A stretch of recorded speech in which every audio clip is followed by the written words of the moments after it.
Corona test बढ़ने के बजाय कम हो गए। सबसे बड़ा सूबा पंजाब टेस्टिंग में सिंध से भी पीछे। कोरोना के अरूज पे टेस्टिंग शरह में पुरअसरार कमी समझ से बालातर है। कोरोना फैलाने का इल्जाम मुसलमानों के सर। भारत अक़लियतों के लिए खतरनाक मुल्क करार। मजहबी आज़ादी में भी कई दर्जे कमी। अमरीकी मिशन की रिपोर्ट ने सेकुलर भारत का पर्दा चाक कर दिया।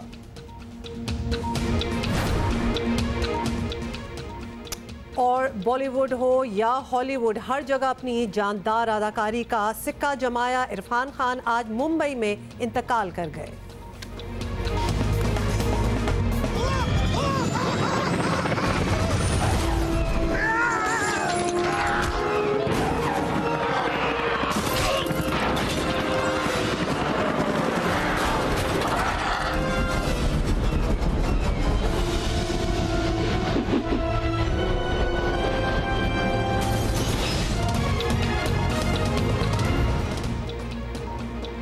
इस बारे में तो हम तफसील से बात करेंगे, लेकिन सबसे पहले ज़रा टेस्टिंग की बात करते हैं, क्योंकि हमें ये लग रहा है, इनफैक्ट स्टैट्स ये बता रहे हैं कि जूं जूं कोरोना बढ़ा है टेस्ट्स की तादाद कम हो रही है। बिल्कुल, आपको बताएं कि कोरोना अरूज पर है और Sawai Sindh, I would say Sawai Sindh के पूरे मुल्क में रोजाना की तादाद बढ़ने के बजाय कम से कम तर होती जा रही है और हुकूमत की ये पॉलिसी समझ से बाहर है। गुज़िश्ता रोज़ वज़ीर आला सिंध मुराद अली शाह ने कहा कि सूबे में कोरोना इन्फेक्शन रेट 11 और 12 से कम होकर 8.15 यानी 8.15% हुआ है, जो अच्छी बात है।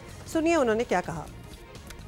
कल तक हमने 43,949 टेस्ट किए थे। पिछले 24 घंटों में हमने 4,112 टेस्ट किए। ये आज तक के सबसे ज़्यादा तादाद है। पहली बार हमने 4,000 टेस्ट को क्रॉस किया है। इस तरीके से टोटल टेस्ट की तादाद 48,061 हो गई है। सिंध में इन्फेक्शन रेट कम नजर आने की एक वजह यह भी है कि यहाँ टेस्टिंग ज़्यादा हो रही है और मुल्क के दीगर हिस्सों में टेस्टिंग बढ़ाने के बजाय कम की जा रही है। वफाकी इदारे बार बार ये कह रहे हैं कि टेस्टिंग की इस्तेदाद 40,000 यौमिया तक है। आज पाकिस्तान दिन में 30 से 40,000 टेस्ट करने की कैपेबिलिटी रखता है। मुझे उम्मीद है कि आने वाले दिनों में जो हमारा लेबॉर्ट्रीज़ का लॉजिस्टिक सिस्टम है वो इस काबिल हो जाएगा कि ये 30-40,000 टेस्ट हम रोज़ के कर सकें। और आपको ये भी बताएं कि ये हकीकत है कि इस वक्त सिंध में यौमिया 3,000 टेस्ट किए जा रहे हैं, लेकिन पंजाब में आबादी बहुत ज़्यादा होने के बावजूद ये शरह 2,000 से आगे नहीं बढ़ रही। सूबाई हुकूमत भी किसी हद तक ये मान रही है। ये वबा अभी तो नहीं जा रही, it will take some time. बहुत बड़ी आबादी है तो नेचुरली हमें टेस्टिंग कैपेसिटी अपनी मज़ीद बढ़ानी पड़ेगी हर हाल पे, तो इंशाल्लाह बढ़ जाएगी ताकि ज़्यादा से ज़्यादा लोग जो है इस फैसिलिटी से मुस्तफ़ीज़ हों। लैब्स की कैपेसिटी बढ़ाने में वक्त लगता है और वक्त जो दरकार था वो हमने इस पूरे लॉकडाउन का पूरा मुकम्मल फ़ायदा उठाया। खैबर पख्तूनख्वा में रोज़ाना 1,000 और बलूचिस्तान में 300 से 400 टेस्ट किए जा रहे हैं। पीपल्स पार्टी रहनुमा नफीसा शाह ने ट्विटर पर सरकारी आदाद शुमार का हवाला देते हुए सवाल उठाया कि सिंध के अलावा पूरे मुल्क में टेस्टिंग पुरअसरार तौर पर कम करने की वजह क्या है। इसी पर ज़रा हम बात करते हैं, माहिराना राय लेंगे। मारूफ साइंसदान और चेयरमैन टास्क फोर्स साइंस और टेक्नोलॉजी डॉक्टर अताउर रहमान साहब ने हमें ज्वाइन किया है। डॉक्टर साहब बहुत बहुत शुक्रिया, हमारे लिए आपने वक्त निकाला है। अब तक हमारे रोज़ाना टेस्टिंग कोई 15,000 से बढ़ी ही नहीं है पा रही। मैं पूरे पाकिस्तान की बात कर रही हूँ। सिंध में तो कुछ टेस्ट ज़्यादा होना शुरू हुए, लेकिन बाकी मुल्क में तो वो भी नहीं हो रहे। तो ये कैपेसिटी क्यों नहीं बढ़ पा रही? अब तो हमें ज़रा वॉर फुटिंग पे काम करना चाहिए और टेस्टिंग ज़्यादा बढ़ानी चाहिए। सूबे जो हैं उनकी अपनी अपनी एफिशिएंसीज़ हैं, उनकी मिनिस्ट्री ऑफ हेल्थ की, और वो जिस हद तक वो एफिशिएंसी है, जिस हद तक कैपेबिलिटी है, उसी हद तक काम कर रहे हैं। इसको बढ़ाने के लिए एक तो आपको पूल टेस्टिंग शुरू करनी चाहिए, जो मैंने आज से तकरीबन 2 हफ्ते पहले कहा था कि आप मुख्तलिफ सैंपल मिला के और एक एक टेस्ट करने के बजाय 10-10 सैंपल या 15-15 सैंपल मिला के टेस्ट करें, तो आपकी जो कैपेसिटी है ये 10 गुना इंक्रीज़ हो सकती है। दूसरे हमें चाहिए कि जो यूनिवर्सिटीज़ और रिसर्च सेंटर्स हैं जहाँ पे PCR मशीन मौजूद हैं और जहाँ टेक्नीशियन मौजूद हैं, उन हर एक इदारे को जो अपनी मशीन और टेक्नीशियन देने के तैयार है, उनको 50-50 लाख रुपए ऑफ़र करें, ये मशीन उनसे लेकर और हॉस्पिटल्स में दे दें ताकि उनकी कैपेसिटी बढ़ जाए और वो नई मशीन अपने इंपोर्ट कर सकते हैं। ये दूसरा स्टेप है। और तीसरा ये है कि क्वालिटी एश्योरेंस सिस्टम्स सही करें, जिसमें स्वैब से लेकर उसकी मशीन की ऑपरेशन तक पूरा जो क्वालिटी एश्योरेंस सिस्टम सही होना चाहिए, वरना आपके जो टेस्ट आ रहे हैं उनके ऊपर कोई रिलायबिलिटी नहीं है। जो किट्स हैं उनकी कंपैटिबिलिटी होनी चाहिए उन मशीन से जिनके ऊपर वो ऑपरेट हो रही हैं, किट्स जो इस्तेमाल हो रही हैं। तो ये सब चीज़ें जो है रीऑर्गेनाइज करना चाहिए। जब तक ये नहीं होगा, जब तक हमें पता ही नहीं चलेगा कि कितना बड़ा तूफान है जो ये आ रहा है। टेस्टों की तादाद और दूसरा टेस्टों की रिलायबिलिटी एक और बड़ा क्वेश्चन मार्क। क्योंकि जिस तरह हमने आपको कुछ दिन पहले भी बताया है कि जो लोग एक दफ़ा पॉजिटिव आए हैं वो दोबारा कराते हैं तो नेगेटिव आ रहे हैं, मतलब ये कंफ्यूजन भी साथ साथ चल रही है। डॉक्टर साहब, माहिरीन तो कुछ एक माह से ही अब ये कह रहे हैं, डॉक्टर्स हों, नर्सेज हों, लेडी डॉक्टर्स हों, कि पाकिस्तान में कोरोना के मरीजों की तादाद इससे कहीं ज़्यादा हो सकती है। आप भी कहते रहे हैं कि ये तादाद बहुत ज़्यादा हो सकती है। तो इस वक्त 15,000 के करीब हमारे पास तस्दीक शुदा कोरोना के केसेस हैं। आपके ख्याल में असल फिगर क्या होगी? रोज़ाना हम कितने टेस्ट करें तो हमें ज़रा क्लैरिटी मिल जाए कि रियलिटी में ये सिचुएशन है? हमें असल तादाद का पता ही नहीं है, क्योंकि टेस्टिंग आप सिर्फ 6-7 हज़ार कर रहे हैं रोज़ाना। आपको 70-80 हज़ार टेस्ट रोज़ाना आप करते तो आपको पता चलता कि क्या सिचुएशन है पाकिस्तान में। इस वक्त जो वर्ल्ड हेल्थ ऑर्गेनाइजेशन ने एस्टिमेट किया है कि जुलाई के वस्त तक तकरीबन 2 लाख अफराद हो जाएंगे जो कोरोना में मुब्तला होंगे। मेरी राय में इस वक्त जो तादाद है वो जो ऑफिशियल फिगर से यकीनन दुगनी या तिगनी ज़रूर होगी, लेकिन एक बात जो खुश आइंद है वो ये है कि जो अमवात की तादाद है, जिसके बारे में हम किसी हद तक सर्टेनिटी से कह सकते हैं कि ये सही है, 10-20% ऊपर नीचे हो सकता है, तो उसकी तादाद बहुत कम है, जिससे लगता है कि यहाँ पे उसकी सिवियरिटी जो है, जो शिद्दत है वो कम है पाकिस्तान के अंदर। तो इसलिए इसकी बहुत ज़रूरत है कि इस वक्त सिर्फ 25 हमारे पास PCR मशीन चल रही हैं, जिससे आप 20,000 टेस्ट की आपके पास कैपेसिटी है। इसको फ़ौरन बढ़ा के आप कम से कम 1 लाख टेस्ट रोज़ाना की कैपेसिटी पे लेकर आएँ और फिर रैंडम टेस्टिंग शुरू करें, यानी कि सिर्फ वही नहीं जिनमें अलामतें हैं, बल्कि जिनमें अलामतें नहीं भी हैं उनको टेस्टिंग शुरू करें, ताकि आपको सही पता चल सके कि कितने % पॉपुलेशन जो है वो इसमें मुब्तला हो चुकी है। डॉक्टर साहब, अभी आपने जिक्र किया था पूल टेस्टिंग का। कुछ हुकूमतें पूल टेस्टिंग या एक गिरोह के किसी एक शख्स का सैंपल लेकर टेस्ट करने पर गौर कर रही हैं। एक दफ़ा फिर ज़रा डिटेल में बता दीजिएगा कि ये तरीका कितना फ़ायदेमंद हो सकता है। पूल टेस्टिंग बहुत अहम है और करनी चाहिए, और मैंने इसके बारे में तकरीबन 2-2.5 हफ्ते पहले रिकमेंडेशन दी थी, और शौकत खानम हॉस्पिटल लाहौर में तो ये शुरू हो गई है, लेकिन बाकी जगह सब जगह इनको इंट्रोड्यूस करना चाहिए पूल टेस्टिंग। जो दूसरा इंडिविजुअल टेस्टिंग है, जिसमें इम्यूनोग्लोबुलिन लेवल पे ऊपर टेस्टिंग होती है या एंटीबॉडीज़ को टेस्ट करते हैं, ये भी टेस्ट किया जा सकता है, ये देखने के लिए कि इनके अंदर कोरोना वायरस तो नहीं है। लेकिन बहुत सी दफ़ा ये होता है कि शुरू में जब इन्फेक्शन होता है तो पहले 2-3-4 रोज़ जो है वो एंटीबॉडीज़, मुमकिन है कि एक आदमी इन्फेक्टेड हो लेकिन एंटीबॉडीज़ इतनी ना आई हो कि डिटेक्ट हो सकें। तो इसके अंदर कुछ प्रॉब्लम्स भी हैं इस जो इंडिविजुअल टेस्टिंग ऑफ एंटीबॉडीज़ है। शुक्रिया आपका डॉक्टर अताउर रहमान साहब हमारे साथ मौजूद थे।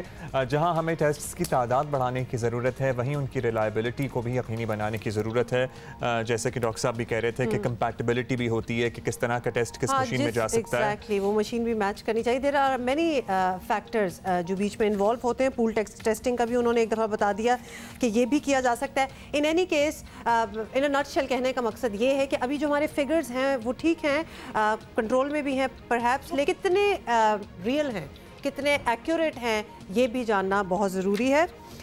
अच्छा जी, अब बताएं वो बात जो हम शुरू में कर रहे थे अब्दुल्ला, जिसकी वजह से आपका दिन का आगाज जरा काफ़ी लोगों का इट्स अ सैड स्टोरी। मारूफ बॉलीवुड क्या हॉलीवुड क्या, अब दुनिया भी कहते हैं ना ग्लोबल विलेज है, तो स्टार्स की भी बाउंड्री है, अदाकारों की, फनकारों की भी कोई बाउंड्री नहीं होती। अदाकार इरफान खान 56 साल की उम्र में आज मुंबई में इंतकाल कर गए हैं। इरफान खान की तबीयत अचानक ख़राब होने पर उन्हें अस्पताल मुंतकिल किया गया और उनकी तदफीन अब लेटेस्ट न्यूज़ के मुताबिक हो चुकी है। 2018 में बॉलीवुड स्टार के कैंसर में मुब्तला होने का पता चला था, जिसके बाद वो 1 साल तक लंदन में ज़ेर इलाज रहे। इरफान खान अपनी जानदार अदाकारी के लिए ख़ास शोहरत रखते थे। बॉलीवुड में तो उनका कोई सानी था नहीं, साथ ही हॉलीवुड में भी इरफान खान ने अपना ख़ास मकाम बनाया। और लास्ट वीक ही उनकी वालिदा का भी इंतकाल हुआ एंड शी वाज 95 और वो फ्यूनरल में भी नहीं जा सके थे। जी, आप लोगों को बल्कि पाकिस्तान में लोगों को बड़ी अच्छी तरह ये इसलिए भी याद होंगे क्योंकि इनकी कुछ साल पहले सबा कमर के साथ एक मूवी आई थी Hindi medium, last film actually not really. उसके बाद उनकी एक और भी आ गई थी। सबा कमर हमारे साथ है इस वक्त। सबा, बहुत ही अफसोसनाक ये खबर है, हमने सुबह आपकी ट्वीट भी पढ़ा इस हवाले से, आपने भी काफ़ी गम का इजहार किया। किस तरह पाया आपने इरफान खान को? बड़ा ज़बरदस्त किस्म की आपकी फ़िल्म उनके साथ थी और बहुत सक्सेसफुल भी हुई वो फिल्म। इरफान खान के बारे में बताइएगा। Honestly, I'm numb today. मुझे अभी तक तो ये बात I'm in shock still. Like मुझे यकीन ही नहीं आ रहा कि it happened.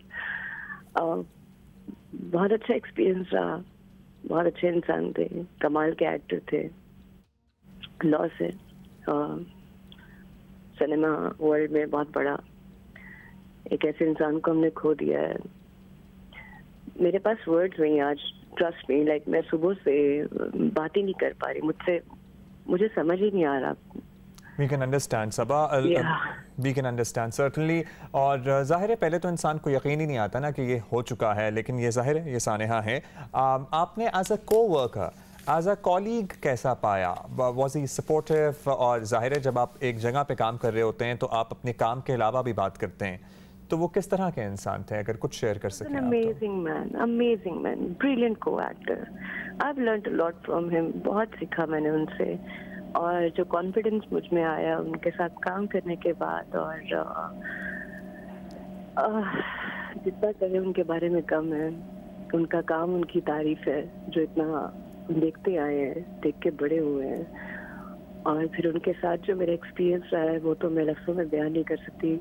ऐसा रहा है कि मैं सारी जिंदगी याद रखूंगी। बिल्कुल सबा, बहुत से लोगों का यही कहना है। सबा, ये भी बताइएगा कि 2018 में इनको कैंसर जो है डायग्नोस हुआ, उसके बाद काफ़ी अरसा, कोई साल तो ये लंदन में ही रहे। फिर रिसेंटली उनकी एक और फिल्म भी आई थी। इस दौरान में आपका कोई राब्ता उनसे रहा? Did you keep in touch? कोई बातचीत हुई हो? Because he fought that cancer quite bravely. काफ़ी अर्से तक बीमार रहे। मेरे प्रोड्यूसर से, मेरी बाकी जो टीम है उनसे मैं कनेक्शन में थी, उनसे मैं पूछती रहती थी उनका। खुद वो अवेलेबल नहीं थे कभी भी, क्योंकि उसके फौरन बाद ही आई थिंक उनको पता चल गया था कि बीमार है और ट्रीटमेंट होता रहा उनका। लेकिन क्या कहते हैं, इरफान खान साहब काफ़ी बीमार हैं। जब मैं उनके साथ काम कर रही थी, आई आस्क्ड हिम वंस के आपने कभी चेकअप करवाया? आपकी आईज मुझे बहुत येलो लगती हैं, you have some problem I think. मैंने ऐसे पता नहीं क्यों कह दिया, अल्लाह माफ़ करे। लेकिन उन्होंने कहा नहीं, I am fine, I am okay. उस वक्त उन्होंने ऐसे रिएक्ट किया, लेकिन उसके कुछ अर्से के बाद मुझे पता चला कि उनके साथ ये हुआ है, और ये बड़ी तकलीफ की बात थी मेरे लिए।